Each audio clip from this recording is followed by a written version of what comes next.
Bien rreshjet e para të borës për këtë vit në qarkun e Korçës. Në lartësitë mbi 1000 metër që prej natës së mbrëmshme kanë nisur rreshjet e borës, të cilat kanë rënë me intensitet mesatar në zonën e Dardhës, ku aktualisht ka mbi 15 cm borë. Rreshje ka pasur edhe në qafën e Qarit, në Vidhkuq e Voskopoj, por në këto zona nuk ka më shumë se 5 cm borë. E vështirë paraqitet situata në rrugën e Panaritit, e cila është e bllokuar për shkak se e bora në majtën mashkullorës ka arritur në 30 deri në 50 cm.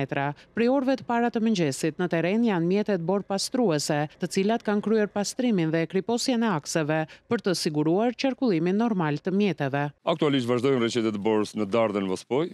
Është bërë pastrimi, është bërë kriposja, nuk kemi probleme.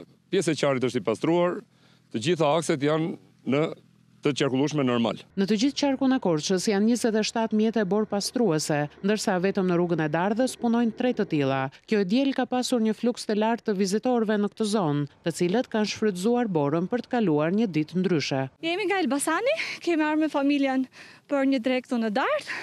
Dini fakt që do binte edhe borë, prandaj erdhëm. Vim nga qyteti i bukur i Ersekës, kemi ardhur për dëborën e bukur që ka mbuluar malet dhe shpresojmë të kalojmë shumë bukur.